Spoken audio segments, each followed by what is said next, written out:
ನಮಸ್ತೆ ವೀಕ್ಷಕರೇ, Kumar news one Kannada ಚಾನಲ್ಗೆ ಮತ್ತೆ ನಿಮ್ಮೆಲ್ಲರಿಗೂ ಸ್ವಾಗತ.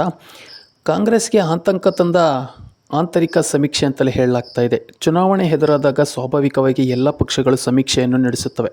ಆಡಳಿತದಲ್ಲಿರುವ ಪಕ್ಷಗಳು ಗುಪ್ತಚರ ವರದಿಯನ್ನು ಬಂದಿರುತ್ತದೆ. ಮೂರಕ್ಕೆ ಮೂರು ಸ್ಥಾನಗಳನ್ನು ಗೆಲ್ಲುತ್ತೇವೆ ಎಂತೆಂದು ಕಾಂಗ್ರೆಸ್ ನಾಯಕರು ಹೇಳುತ್ತಿದ್ದಾರೆ. ಆಂತರಿಕ ಸಮೀಕ್ಷೆ ವರದಿ ಅವನ್ನೆಲ್ಲ ಸಹ ಇನ್ನಷ್ಟು ಆತಂಕಕ್ಕೆ ದೂಡಿದೆ ಅಂತ ಮಾತುಗಳು ಸಹ ಕೇಳಿಬರ್ತಾ ಇದೆ ವೀಕ್ಷಕರೇ. 3 ಶಾಸಕರು ಸಂಸದರಾಗಿ ಆಯ್ಕೆಯಾಗಿರುವ ಹಿನ್ನೆಲೆಯಲ್ಲಿ ಅವರ ರಾಜೀನಾಮೆಯಿಂದ ತೆರವಾಗಿರುವ ಕ್ಷೇತ್ರಕ್ಕೆ ಉಪಚುನಾವಣೆ ನವೆಂಬರ್ 13ರಂದು ನಡೆಯಲಿದೆ. ಬಹಿರಂಗ ಪ್ರಚಾರಕ್ಕೆ ನಿನ್ನೆ ಕೊನೆಯಾಗಿದೆ. ಇಂದು ಮತದಾನ ಸಹ ನಡೆಯಲಿದೆ. ಸಿದ್ದರಾಮಯ್ಯನವರು, ಡಿ ಕೆ ಶಿವಕುಮಾರ್ ಅವರು, ದೇವೇಗೌಡರವರು, ಯಡಿಯೂರಪ್ಪನವರು, ಕುಮಾರಸ್ವಾಮಿ ಅವರು ಆದಿಯಾಗಿ ಎಲ್ಲರೂ ಸಹ ಪ್ರಚಾರದಲ್ಲಿ ತೊಡಗಿಕೊಂಡಿದ್ದನ್ನು ಸಹ ನೀವೆಲ್ಲ ನೋಡಿದ್ದೀವಿ. ಮೂಡ ವಾಲ್ಮೀಕಿ ನಿಗಮದ ಅಬಕಾರಿ ಇಲಾಖೆಯ ಭ್ರಷ್ಟಾಚಾರ ಮುಂತಾದ ಆರೋಪಗಳು ಕೇಳಿಬಂದ ನಂತರ ನಡೆಯುತ್ತಿರುವ ಚುನಾವಣೆ ಇದಾಗಿದೆ. ಹಾಗಾಗಿ ಸ್ವಾಭಾವಿಕವಾಗಿ ಆಡಳಿತಾರೂಢ ಕಾಂಗ್ರೆಸ್ ಮೇಲೆ ಹೆಚ್ಚಿನ ಒತ್ತಡವಿದೆ. ಅದೇ ರೀತಿ ಮೈತ್ರಿಯ ಕೆಲವು ನಾಯಕರಿಗೂ ಈ ಚುನಾವಣೆ ಪ್ರಮುಖವಾಗಿದೆ ಅಂತಲೇ ಹೇಳಲಾಗ್ತಾ ಇದೆ. ಚುನಾವಣೆ ಎದುರಾದಾಗ ಸ್ವಾಭಾವಿಕವಾಗಿ ಎಲ್ಲ ಪಕ್ಷಗಳು ಸಮೀಕ್ಷೆಯನ್ನು ನಡೆಸುತ್ತವೆ. ಆಡಳಿತದಲ್ಲಿರುವ ಪಕ್ಷಗಳು ಗುಪ್ತಚರ ವರದಿಯೂ ಬಂದಿರುತ್ತದೆ. ಅದರಂತೆಯೇ ಉಪಚುನಾವಣೆಯ ಆಂತರಿಕ ಸಮೀಕ್ಷೆಯಲ್ಲಿ ಸಿದ್ದರಾಮಯ್ಯ ನೇತೃತ್ವದ ಕಾಂಗ್ರೆಸ್ ಸರ್ಕಾರಕ್ಕೆ ಪೂರಕವಾದ ಅಂಶವಿಲ್ಲ ಎಂತಂದು ಸಹ ಹೇಳಲಾಗಿದೆ.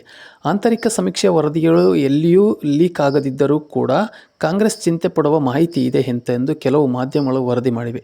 ಸಮೀಕ್ಷೆಯಲ್ಲಿ ಸಂಡೂರು, ಚನ್ನಪಟ್ಟಣ ಮತ್ತು ಶಿಗ್ಗಾವಿಯಲ್ಲಿ ಹಿನ್ನಡೆ ಸಾಧ್ಯತೆಯೂ ಕಾರಣಗಳು ಏನು ಎನ್ನುವುದು ವಿವರಿಸಲಾಗಿದೆ.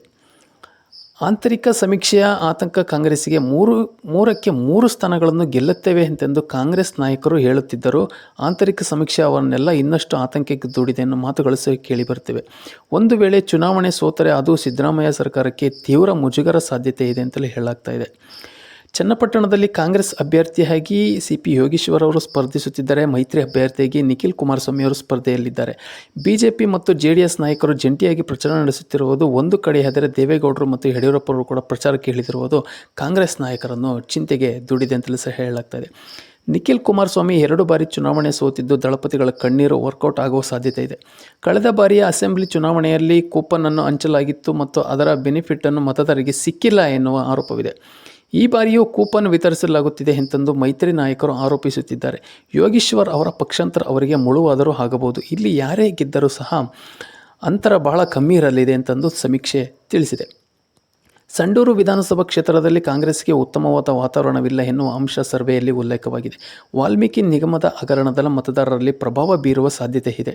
ಕ್ಷೇತ್ರದ ಪ್ರಮುಖವಾಗಿರುವ ಪರಿಶಿಷ್ಟ ಪಂಗಡ ಮತಗಳು ಈ ಬಾರಿ ಕಾಂಗ್ರೆಸ್ ಕೈತಪ್ಪುವ ಸಾಧ್ಯತೆ ಇದೆ ಎಂತೆಂದು ಸರ್ವೆಯಲ್ಲಿ ಉಲ್ಲೇಖವಾಗಿರುವುದು ಕಾಂಗ್ರೆಸ್ ಆತಂಕಕ್ಕೆ ಕಾರಣವಾಗಿದೆ.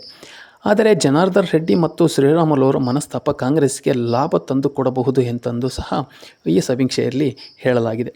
ಇನ್ನು ಶಿಗ್ಗಾವಿಗೆ ಬಂದೆಂದರೆ, ಶಿಗ್ಗಾವಿಯಲ್ಲಿ ಬಿಜೆಪಿ ಪಾರುಪತ್ಯ ಮುಂದುವರಿಯುವ ಬಗ್ಗೆ ಸಮೀಕ್ಷೆಯಲ್ಲಿ ವರದಿಯಾಗಿದೆ. ಲಿಂಗಾಯತ ಮತಗಳು ಬಿಜೆಪಿಯ ಕೈತಪ್ಪುವ ಸಾಧ್ಯತೆ ಇಲ್ಲ. ಹಿಂದೂ ಮುಸ್ಲಿಂ ಮತಗಳ ವಿಭಜನೆಯಿಂದಾಗಿ ಬಿಜೆಪಿಗೆ ಅನುಕೂಲವಾಗಲಿದೆ ಎಂತೆಂದು ಕಾಂಗ್ರೆಸ್ ಆಂತರಿಕ ಬಂಡಾಯ ಅಜಂಪೀರ್ ಖಾದ್ರಿಗೆ ಟಿಕೆಟ್ ಸಿಗದೇ ಇರುವುದು ಕೂಡ ಬಿಜೆಪಿಗೆ ಲಾಭವಾಗಬಹುದು ಎಂತೆಂದು ಸಹ ಈ ಸಮೀಕ್ಷೆಯಲ್ಲಿ ಹೇಳಲಾಗಿದೆ. ವೀಕ್ಷಕರೇ, ಈ ಎಲ್ಲ ಸಮೀಕ್ಷೆಗಳನ್ನು ನೋಡ್ತಾ ಇದ್ದರೆ ಬಿಜೆಪಿಗೆ ಒಂದು ಪೂರಕವಾದ ವಾತಾವರಣ ಇದೆ. 3ಕ್ಕೆ 3 ಸ್ಥಾನಗಳನ್ನು ಗೆಲ್ಲಬಹುದು ಅಂತಂದು ಈ ಸಮೀಕ್ಷೆ ಹೇಳ್ತಾ ಇದೆ. ಹಾಗಾದರೆ ಈ ಒಂದು ಸಮೀಕ್ಷೆ, ಆಂತರಿಕ ಸಮೀಕ್ಷೆ ಕಾಂಗ್ರೆಸ್ಗೆ ಎಷ್ಟರ ಮಟ್ಟಿಗೆ ಒಂದು ಆತಂಕಕ್ಕೆ ದೂಡಿದೆ ಅನ್ನೋದು ಸಹ ನೀವೆಲ್ಲರೂ ಸಹ ನೋಡ್ತಾನೆ ಬಂದಿದ್ದೀವಿ ಮಾಧ್ಯಮಗಳಲ್ಲಿ. ಅದೇ ರೀತಿ ಮುಂದಿನ ದಿನಗಳಲ್ಲಿ ಇನ್ನು ಈ ಒಂದು ಆಂತರಿಕ ಸಮೀಕ್ಷೆ ನಿಜವಾಗುತ್ತೋ ಸುಳ್ಳಾಗುತ್ತೋ ಅನ್ನೋದು ನಾವು ಈ ತಿಂಗಳು 23ರವರೆಗೂ ರಿಸಲ್ಟ್ ಬರೋವರೆಗೂ ನಾವೆಲ್ಲರೂ ಸಹ ಕಾಯಬೇಕಾಗಿದೆ.